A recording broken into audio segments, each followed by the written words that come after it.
Welcome back to Morning Joe, 44 past the hour. How did the universe begin, Joe?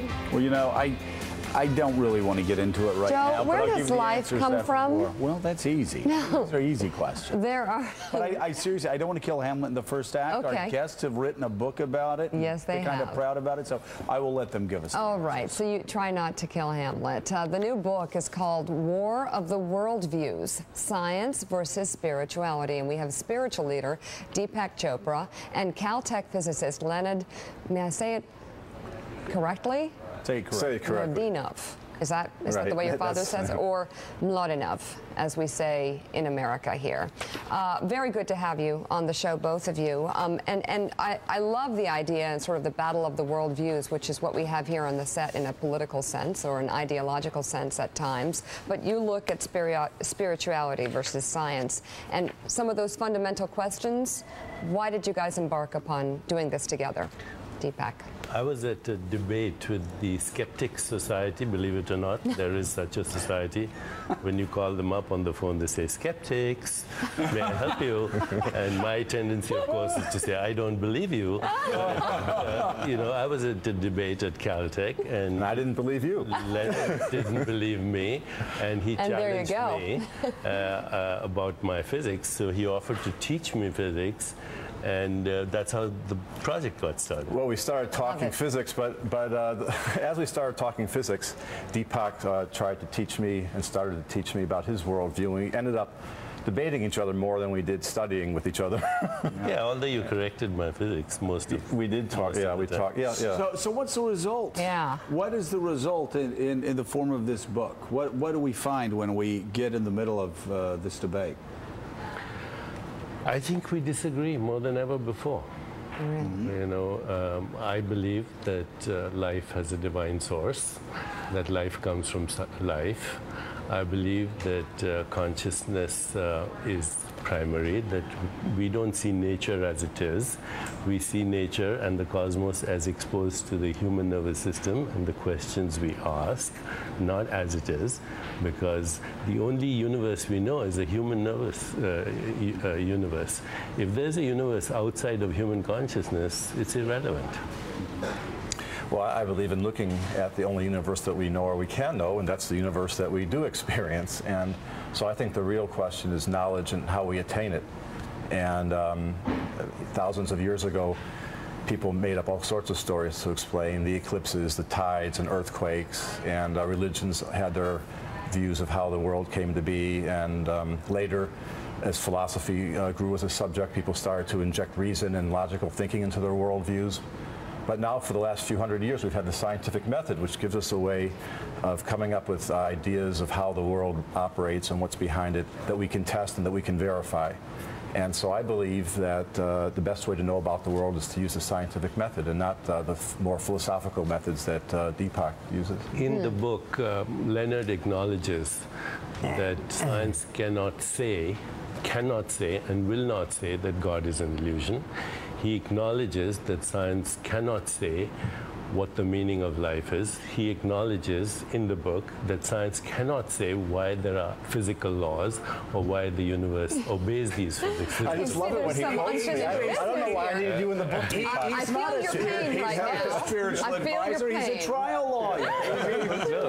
He's a trial lawyer, but all he has is opening and closing arguments, and there's no evidence in between. And that's what I say science brings us. That's what evidence. Science requires the evidence. Can though, and I ask this. By the way, I do agree with the quotes of me from my book. Right. Science does not, and you know, in the Grand Design, which I wrote with Stephen Hawking, we got a lot of publicity because we said that we don't need God to create the universe. But it's very important to realize that we did not say, and science cannot say, that God did not create the universe, or we don't say that there's no God. So it is an agnostic view. That's basically right. Not it's a your separate job. question. Not your job. Thank you.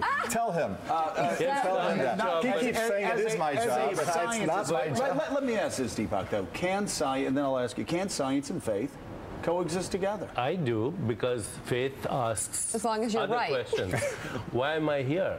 What's the meaning and purpose of my life? Do I have a soul? Does God exist? What's the meaning of death? How do I increase my capacity for love and compassion and joy and equanimity? Right. Science can't tell me about that. You know, only I can explore that by exploring my own self. And if I don't explore my own self, then the scientific worldview for me is incomplete. I've got to say, Deepak, you have been a man of peace, but you seem awfully combative this morning. Leonard, let me ask you the same question. I'm joking. Can science and faith coexist? Like, let me ask, if there's a scientist you work next to, and let's say he's an evangelical or an Orthodox Jew, do you think less of him? Do you think he clings to superstition to get him through the night so he doesn't wake up at 3 in the morning and go, oh my God, is this all there is? I'll tell you a story. When I was a graduate student at Berkeley, I was walking down the hallway and one of the professors had his door open, and on the blackboard I saw Bereshit and the first passage of the Bible, which I, having studied Hebrew for so many years, could actually read and recognize. And I went in and we had a nice discussion about the biblical origins of the universe, and there is no conflict there because you know, there's a world of the objective reality and what we see, the laws of nature, and then there's a world of faith and a world of philosophy, what's behind everything. And the only time that there's a conflict is when you really say you take the stories literally, or you try and use, as sometimes Deepak does, your philosophical ideas to tell the scientists what they should be finding. But there are very famous physicists, many of them, Charles Towns, one of the inventors of the laser, who are devout Christians and religious people, and there's no conflict with science. I'm a little surprised how sharp you're putting the division.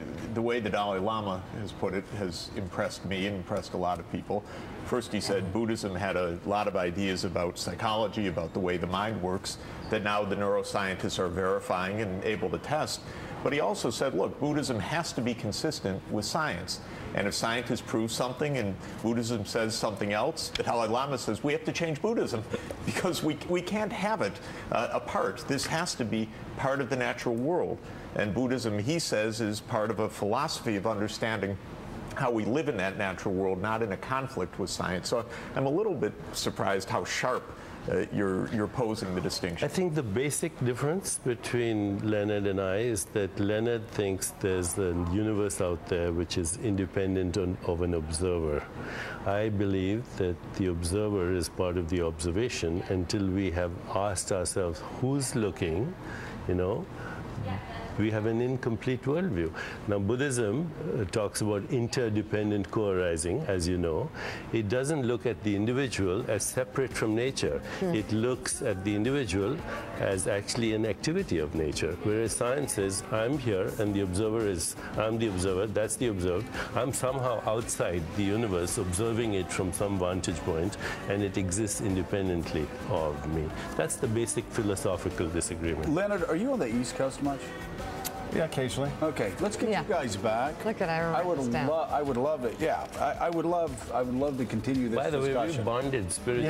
Yeah, Deepak, this is a new Deepak. This is a new Deepak. I like it too, I have to say. I'm taking it to court with Quantum Deepak. The book is War of the Worldviews, Deepak Chopra and Leonard Molodinov. Can I say it that way? Say it the way you want to say it. Thank you very much. We'll be right back. That's great.